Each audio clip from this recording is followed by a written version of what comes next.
So Red Hat hires a blind software engineer to improve accessibility on the Linux desktop. Red Hat is hiring a blind software engineer to help with the accessibility refinements in GNOME, Fedora, and RHEL. This is a good first step by Red Hat. So I've said this before. I think I was talking to... Yeah, it was when I was talking to Niccolo, actually. We got into the topic of accessibility, and I don't even remotely know what you would...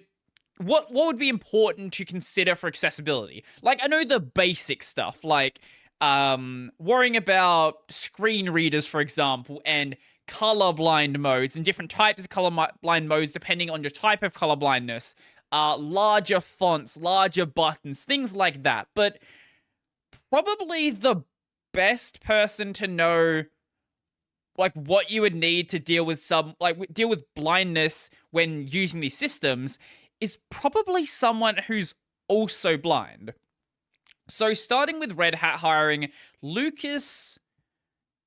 What the fuck is that name? I have no idea how to pronounce that. For anyone just listening, TyrYchtr. You know what? We're gonna go to YouTube. YouTube is gonna tell me how to pronounce this name. How to say... I can't find a thing. I apologize, Lucas, the Red Hat developer. I have no idea how to say your name. To say, if you happen to see this, I would, please, let me know.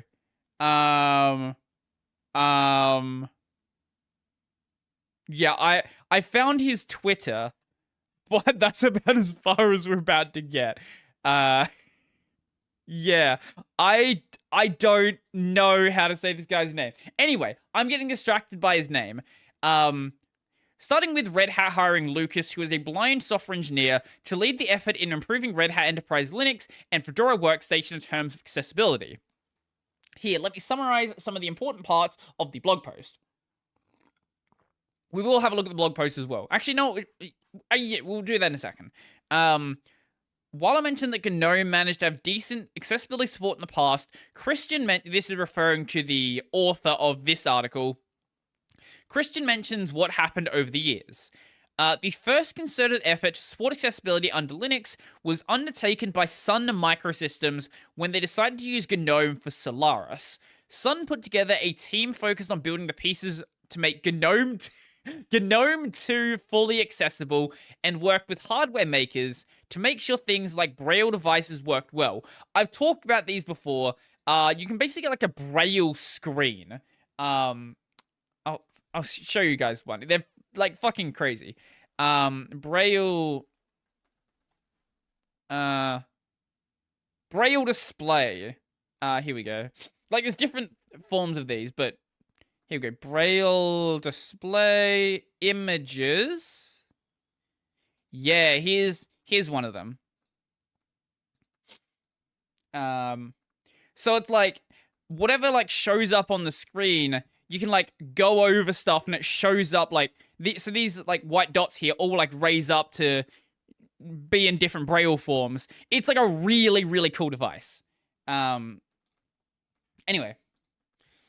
I even heard claims that GNOME and Linux had the best accessibility at any operating system for a while due to this effort.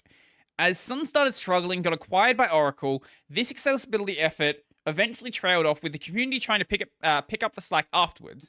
In a nutshell, after GNOME 3, not a lot of concentrated efforts put into enhancing the accessibility of the GNOME desktop. Of course, with every desktop environment release, the community/developers try their best to improve aspects, but a dedicated effort wasn't possible without proper guidance and resources. That's the main thing someone who like actually has like is blind, is deaf, can actually offer proper guidance and like because I can make guesses about what might happen, but I'm not using that system. Someone who actually is can tell you, like, this is what's wrong with it. Or at least they can give you estimations of what's wrong with it. Hiring a blind software engineer with plans for more, that is good. Hopefully, like, hopefully bring in some deaf software engineers as well to address that aspect as well. But this is definitely a good idea. Is a big deal and should go a long way to improve the state of accessibility on the Linux desktop. Christian asked Lucas about it, and here's what he mentions. Generally, the desktop is usable, okay? At least with GTK, Qt, and major web browsers, and all recent Electron-based applications, which is the vast majority of stuff. This does cover most things then. Yes, accessibility support receives much less testing than I would like. So, for example, a segmentation... yeah, that's not surprising. So, for example, a segmentation fault with a running screen reader can still unfortunately slip through a GTK release. But generally, the foundation works well enough. Having a more and naturally sounding voice for a speech synthesis might help attract more blind users, but convincing all the players is no easy work.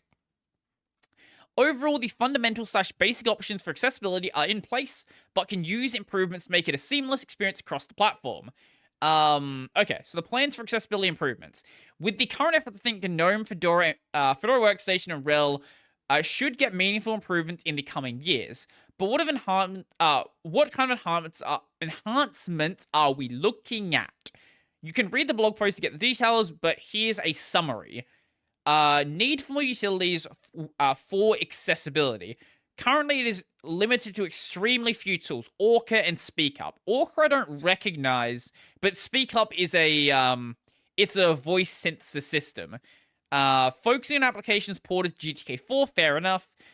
Educating developers about focusing on the accessibility of their applications. This, I think, is very important because while you're going to be an amazing resource to, like, test things out and know what can be done, you can't do everything yourself. So, ensuring that other developers are actually able to help out with that, I think is really important. And nobody has commented on this article. I will probably end up doing a video on this. It's just okay, I thought it was, like, going to be a list or something. No, it's just, like, it's literally a fucking text dump. Okay. Wait, is that that wasn't the blog post, was it? Wait. I thought it was saying that he wrote a blog post. Oh, no. Okay, so the blog post was in the Fedora magazine. I am probably going to do a video on this. I've never... Wait, what is this? Honestly, only a few. There's SpeakUp, a kernel module. This is referring to applications for accessibility, which can read consoles using speech synthesis, e.g. a screen reader for these. However, without something like eSpeak, a eSpeak to SpeakUp bridge, the thing is basically useless, as it by default supports hardware synthesizers. However, this piece of hardware is basically a thing of the past.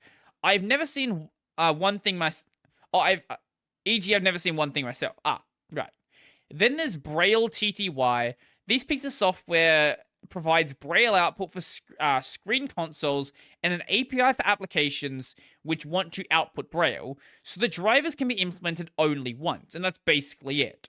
Except for some efforts to create an Orca alternative in Rust, but that's a really long ways off. Of course, utilities for other accessibility need to exist as well, but I don't know much about these.